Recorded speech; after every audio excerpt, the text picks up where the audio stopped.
Nagmalampuson ug nagmalinawon ang kasaulogan sa kadaugan sa Mactan niadtong Abril 27, 2024. Kining makasaysayanong panghitabo naghandom sa gubat sa Mactan diin si Lapu-Lapu usa ka lumad nga pangulo malampusong na nalipod sa isla sa Mactan.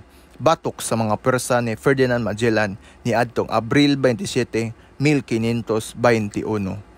Ang kalihukan gisugdan sa usa ka flag raising o wreath laying ceremony.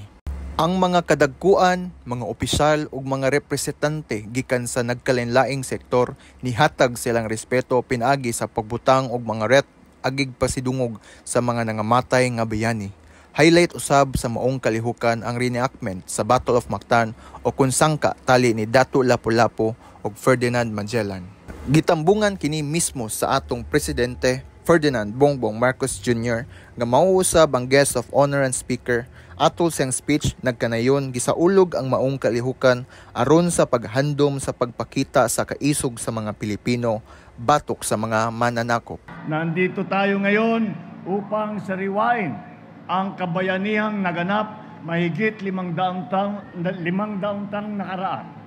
Ngunit ang mas mahalaga ang pagbabalik tanaw ang ating sagradong panunumpa na ating ipapagpatuloy ang diwang ipinamalas nila Dato Lapu-Lapu.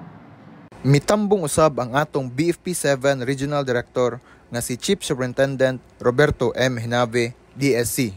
Si Lapu-Lapu City Mayor Junard Ahong Chan nagkanayon usab nga ang ilang kadaugan sa Mactan nagpakita lamang kini sa lig-on nila nga pagsalig ug determinasyon sa mga opunganon bisan sa unsa nga kalisod.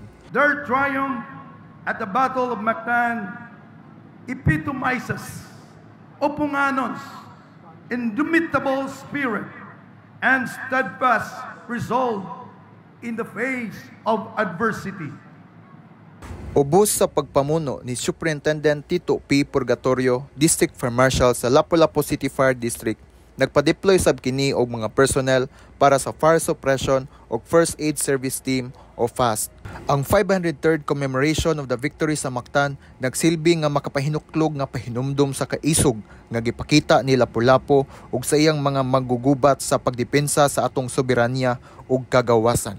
Pinaagi sa paghandom niining makasaysayanong panghitabo, dili lamang nato gipasidunggan ang kabilin sa atong mga katigulangan, kundili gipamatud-an usab nato ang atong pagsalig sa pagtuboy sa mga mithi sa kaisog, kalig-on ug panagiusa nga naghubit sa diwa sa Pilipino. Alang sa BFP TV, madasigon alang sa kaluwasan sa publiko. Kini si FO1 UIUC Baguio.